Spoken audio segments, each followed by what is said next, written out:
Olá, meus irmãos. A paz do Mestre Jesus esteja com todos vocês. Que Deus abençoe quem me ouve e que o Senhor Deus Todo-Poderoso possa vir falar conosco sempre por intermédio da sua santa e poderosa palavra. Que Deus abençoe vocês, meus irmãos. Que Deus abençoe o seu final de semana. Que Deus abençoe sua família. Que Deus abençoe os seus projetos. Que o Senhor derrame sobre você sabedoria, paz e principalmente muita alegria na caminhada, vinda pelo amor que é derramado em nós, do Espírito de Deus. Um amor que vem do próprio Senhor Jesus. Vamos lá? Vamos para a nossa conversa? E o texto hoje para a nossa breve reflexão encontra-se na Epístola de Paulo aos Romanos. Quero ler hoje com vocês o capítulo 15, a partir do verso 1, diz assim: Nós que somos fortes, devemos ter consideração pelos fracos, e não agradar a nós mesmos. Eu quero repetir isso. Não agradar a nós mesmos. Devemos agradar ao próximo, visando ao que é certo, com a edificação deles como alvo. Eu quero repetir.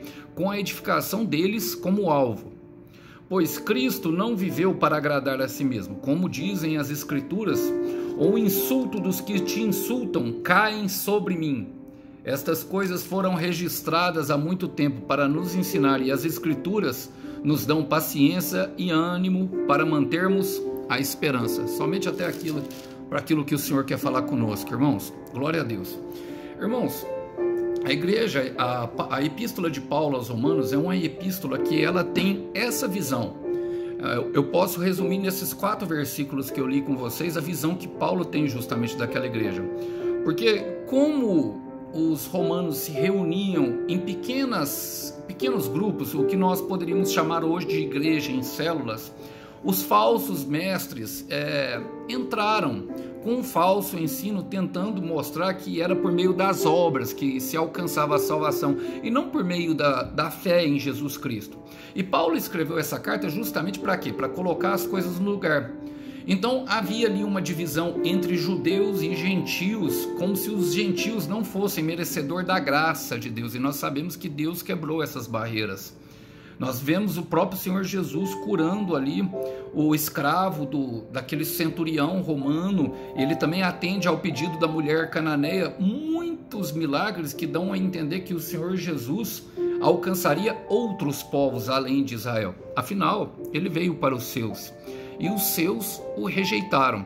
Mas qual que era o propósito da carta de Paulo? Porque não havia divisão somente entre judeus e gentios, e sim entre os irmãos lá, a qual eles criam que alguns mais maduros na fé eram melhores do que aqueles que ainda não tivessem alcançado a maturidade na fé. E a tentativa da carta, ou seja, o propósito da carta era justamente eliminar as divisões, até mesmo dentro da própria igreja, como vocês viram.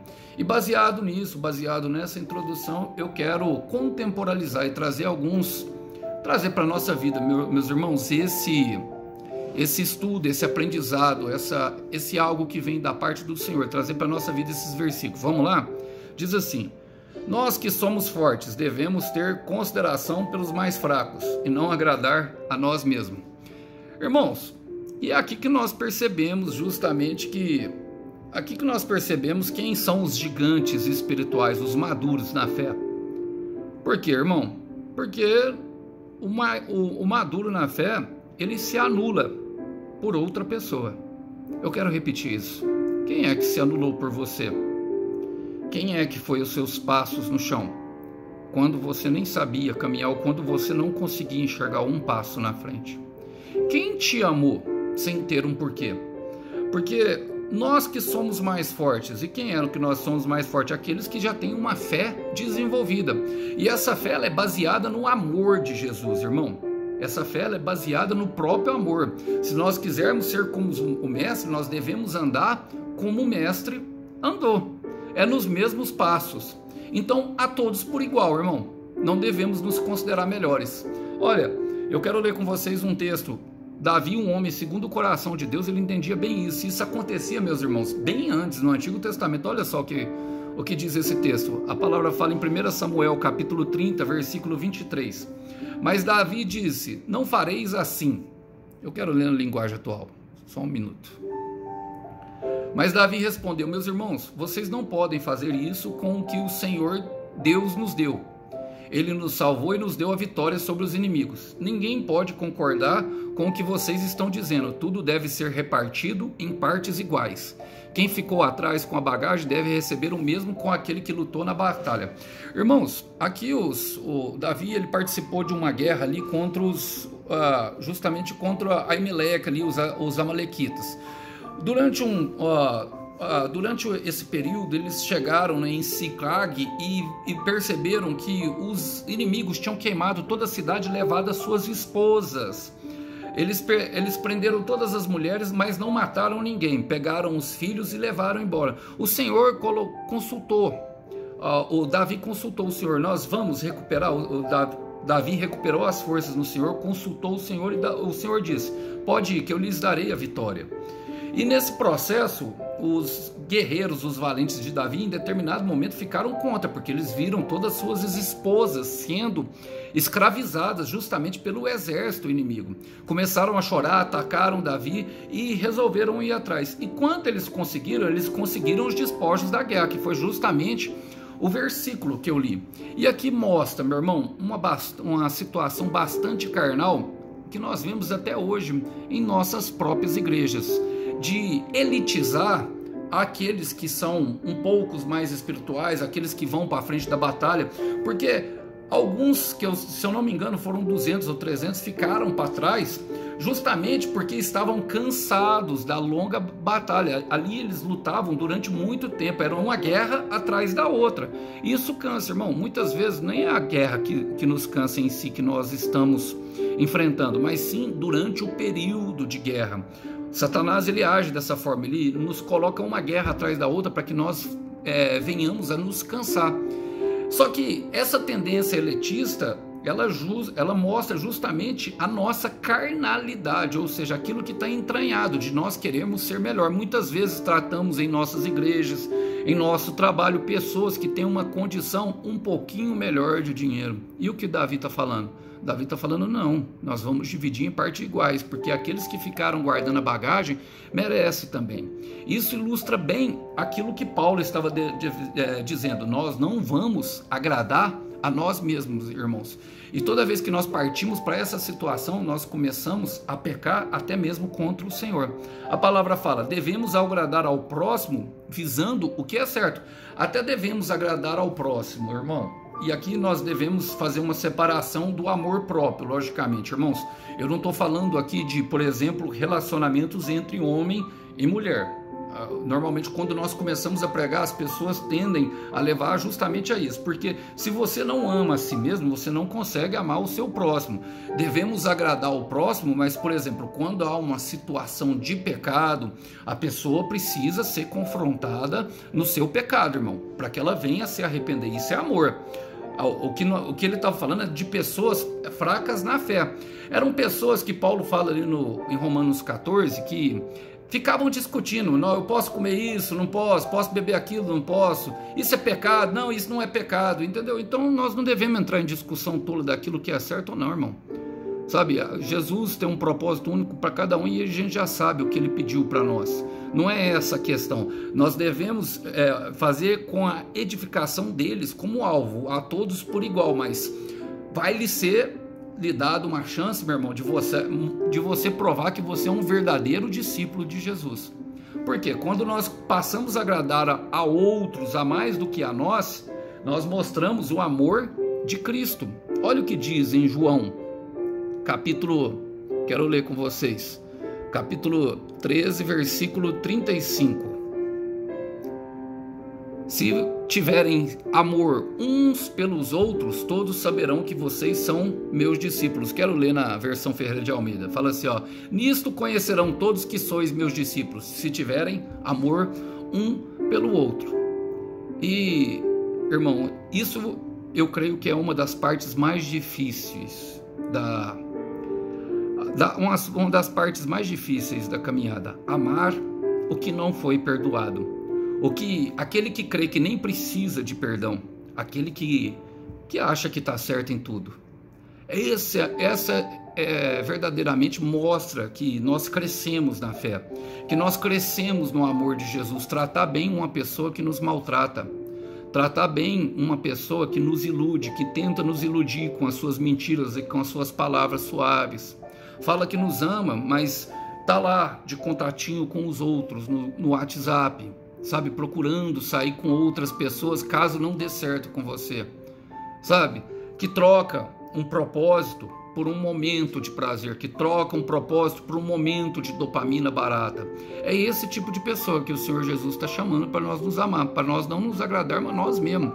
É a pessoa, meu irmão, que, sabe, muitas vezes ela vai se perguntar, ela pode até não mostrar para você, mas lá na cama dela, a voz vem e pergunta para ela: será que valeu mesmo trocar um momento, um propósito por alguns momentos de prazer?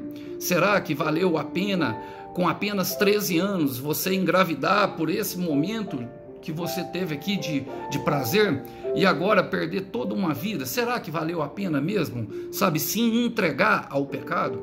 E essa voz, ela é confrontada justamente quando ela se depara com pessoas que são mais fortes na fé, que têm amor para dar, mesmo quando a pessoa sabe que não merece. E na verdade, irmão, quem é digno? Nenhum de nós é digno, todos nós pecamos e todos nós passamos pela escola da fé, todos nós passamos pela escola do deserto, mas vai ser lhe dado a chance de você provar que você é um verdadeiro discípulo, de mostrar amor. E a palavra fala: pois Cristo não viveu para agradar a si mesmo. E Jesus é o nosso maior exemplo, irmão. Se nós quisermos andar como o mestre andou, devemos ter, Filipenses 2,5, devemos ter então a mesma atitude que Cristo Jesus, que embora sendo Deus, não se apegou a isso, mas negou a si mesmo, tomando a sua cruz e a forma de servo, e sendo obediente até a morte, e morte de cruz. Qual é a sua cruz? E aqui nós precisamos compreender, irmão, que Jesus é o nosso maior exemplo e que nós vamos passar por situações assim, em que nós teremos raiva, irmão, das pessoas, porque nós sabemos que as pessoas mentem para nós, ou que as pessoas tentam nos iludir com uma conversinha suave, sabe? Eu creio que essa é uma das, pelo menos para mim, meu irmão, é uma maior dificuldade, a pessoa achar que você é bobo, sabe? Trata a gente como bobo, muitas vezes. Trata a gente como bobo e não quer se arrepender, sabe? Até sente remorso. E o que é o remorso, Alisson? O remorso é quando a pessoa fica triste, por exemplo, porque a consequência do pecado dela chegou até ela. Houve uma separação, houve uma divisão de alguém que fazia bem para ela, mas ela mesma não consegue abandonar lá a traição, não consegue abandonar os perfis fakes a qual ela mostra o corpo dela na internet e troca prazeres com outro. Ela não consegue, porque ela é escrava da vaidade, porque ela é escrava do ego dela, porque ela é escrava da, sabe, ela é escrava da mentira, ela é escrava de Satanás e do pecado. Irmão, e existem muitas pessoas nessa condição, e o pecado ele vem para destruir, mas nós que somos mais espirituais jamais podemos permitir que destrua. Devemos lutar pela nossa casa, devemos lutar pelos nossos ideais e mostrar o amor de Cristo. Agora, se atacaram Jesus, irmão, você acha que não vão te atacar?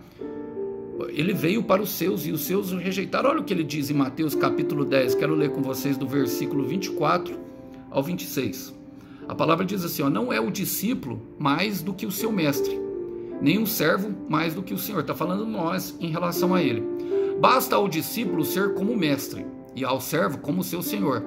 Se chamaram Beelzebu ao dono da casa, quanto mais aos seus domésticos. Já te chamaram de demônio, irmão? A mim já me chamaram. E foi pessoas que eu amei, pessoas que eu tentei levar a palavra, que eu entrei dentro da casa e levei amor. E eu tenho convicção disso, mas já me chamaram. Já te chamaram de demônio? Então, meu irmão, você está no caminho certo. Fala, portanto, não temais, porque não há nada encoberto que não venha a ser descoberto, nem oculto que não venha a ser conhecido. Jesus não vai deixar ninguém no engano, irmão. E outra, ele fala, se me atacaram, em outras versões ele fala, se me atacaram, vão atacar também vocês.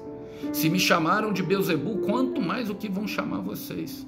Então não se preocupe, porque Paulo continua falando, os insultos de quem o insultam caem sobre mim.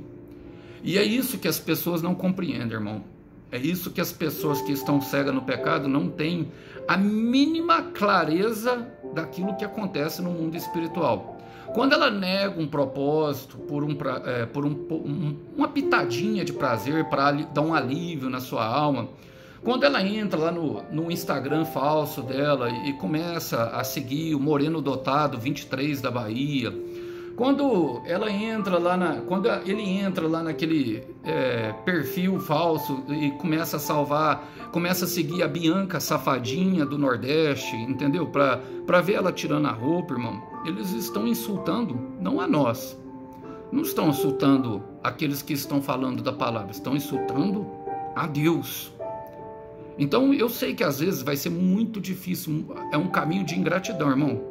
Eu não estou aqui para passar a mão não estou aqui para passar a mão o pano na cabeça de ninguém, irmão. É um caminho de ingratidão. Vão te tratar com ingratidão, meu irmão. Vão te tratar com ingratidão, minha irmã. Vão te atacar, sabe? Vão querer trazer o seu pecado para tentar esconder o deles, porque eles não conseguem confessar o pecado deles e continuam escravos, continuam lá escravo do prazer, sabe? Continuam, sabe? E essa é a grande diferença do arrependimento e do remorso. Eu comecei a falar do remorso. O remorso, a hora que eles veem que perdeu, por exemplo, você está passando, aí você passa num sinal vermelho e tem a multa, ou então um policial viu, te para e vai te prender o carro, você fica triste, é por causa da consequência, porque você vai ficar sem carro, é porque vai ter um prejuízo financeiro, mas não porque você agiu com maldade. Você não consegue enxergar maldade no seu coração. Você não consegue enxergar que o seu pecado poderia matar alguém que estava certo passando no sinal verde, por exemplo, como um motoqueiro. Não é verdade? Não consegue ver que o seu pecado machuca os outros. Nós não conseguimos ver nesse momento, sabe? Nós só queremos satisfazer a nossa carne, o nosso ego. O pecado te prometeu. E o que aconteceu? Ele te afastou de Deus, te prometeu amor, mas te pagou com a dor. Por quê? Porque insultou a Deus. Insultou a Deus, irmão. E não tem conversa com relação a isso. Olha o que diz em 1 Samuel, capítulo 8. Quero ler com vocês a palavra, o versículo 7. Diz assim, ó: disse o Senhor a Samuel: ouve a voz do povo em tudo quanto te dizem, pois não é a ti que tem rejeitado, porém a mim, para que eu não reine sobre eles. Eu quero repetir, vou ler na versão atual, essa segunda parte. Não é só vocês que eles rejeitaram a mim como rei. É o que o Senhor está falando, e toda vez, irmão, isso acontece, toda vez. E eles continuam pecando, por quê? Porque não conseguem, irmão, ainda enxergar a sua colheita, não conseguem ver a maldade que alastra na vida das outras pessoas e em si mesmo. Se tornam, ali naquele momento, inimigos de Deus. Quero repetir, se tornam naquele momento inimigos de Deus. Mas a palavra continua dizendo, irmão, que isso tudo tem um propósito. Qual que era o alvo? Era justamente a edificação deles. E por isso que nós devemos nos manter concentrados naquilo que deve fazer. Irmão, e não é fácil, sei que não. Mas a palavra fala, essas coisas foram registradas há muito tempo para nos ensinar, e as escrituras nos dão paciência e ânimo para mantermos a esperança. Esperança de quê, irmão? Que tem salvação para todos, e que mais cedo ou mais tarde ela vai se manifestar, ela vai se revelar, assim como foi na nossa vida, irmãos. Olha, eu falo dessa forma e prego contra o pecado, mas eu, em outro momento, eu sei que eu fui muito ruim, fiz muito mal, inclusive para minha família. E foi quando caiu a ficha, sabe? Quando o filho pródigo está lá comendo, sabe, está comendo bolotas de porco, e talvez ele nem tivesse percebido, mas a palavra fala que ele caiu em si, ou seja, caiu a ficha, irmão. Em um momento o Espírito Santo toca, e normalmente nesse momento as pessoas ficam com muita vergonha, muito envergonhadas, e precisam de ajudas, precisam de alguém que as ame, precisa de alguém que estenda a mão. Irmão, eu creio que eu estou falando com você. Eu creio, minha irmã, que eu estou falando com você, que vai ter uma atitude de maturidade, de sabedoria, a qual o Senhor já edificou a sua casa e já te mostrou o amor dele, porque nós só conseguimos amar porque nós fomos amados por ele primeiro. Nós já entendemos o amor de Jesus quando ainda éramos pecadores. Muitos ainda não conseguiram.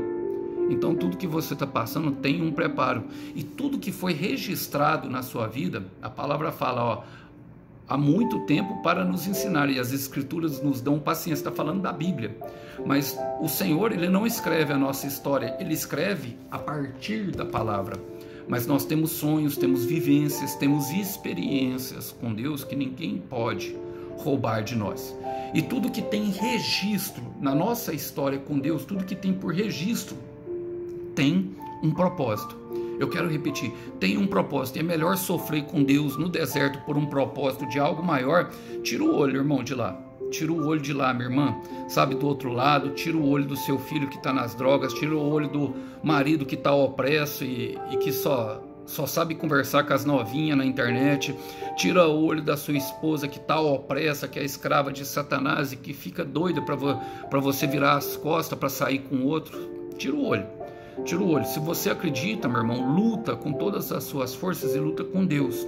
Saiba que Satanás, ele age, e muitas vezes o pecado dessas pessoas dão a liberdade para que Satanás venha fazer elas de umas verdadeiras marionetes. Sabe as marionetinhas que tem as linhazinhas? É elas. E elas nem percebem. Acha que tá no bom. Bom, eu quero terminar com Isaías capítulo 46, versículo 10 e 11, porque em tudo o Senhor tem propósito e Ele tem recompensa para aqueles que aguardam na paciência. Isaías 46, do versículo 10 e 11, a palavra do Senhor Deus diz: que anuncia o fim desde o princípio, e que desde a antiguidade as coisas que ainda não sucederam, que digo, o meu conselho subsistirá, e farei toda a minha vontade. Estou chamando um homem para que venha do Oriente, de um país distante. Ele vem rápido como uma águia para fazer o que eu ordeno. Vou cumprir o que eu prometi. Vou fazer o que eu planejei. Se apega a isso, irmão. Se apega à promessa, se apega ao que o Senhor está fazendo. Sei que não é fácil, mas aqueles que estão opressos, eles também têm um propósito em nossa vida, amadurecer a nossa fé. E no final de tudo, eu não sei o que vai acontecer, se vai haver restauração, se não vai, irmão. Não sei o que Deus te prometeu. Eu não sei se o seu filho vai deixar a biqueira, sabe? Eu não sei se os filhos que estão na biqueira vendendo drogas, se aqueles que estão na cadeira de roda vão se levantar, não sei. Mas eu sei de uma coisa: para aqueles que se purificaram pela água da palavra e resolveram a viver um caminho de santidade, fazendo a obra do Senhor, tem uma recompensa valiosíssima, ainda neste mundo e no reino dos céus. Então não se entregue à dor do momento, não se curve à dor. E eu sei que dói. Irmão, acredite, eu sei que dói. Já passei por todas as feridas de pessoas que eu amo, vendo elas, sabe, numa atitude egoísta e mesquinha dos seus próprios belos prazeres. E não é fácil. Às vezes a gente tem que engolir e partir para frente. Seguir em frente, esquecendo das coisas que para trás ficam e avançando ao prêmio da soberana vocação, porque lá o Cordeiro tem uma recompensa para o nosso sacrifício. Que Deus abençoe os irmãos, que eles possam ficar com essa breve ministração. A paz do Senhor Jesus.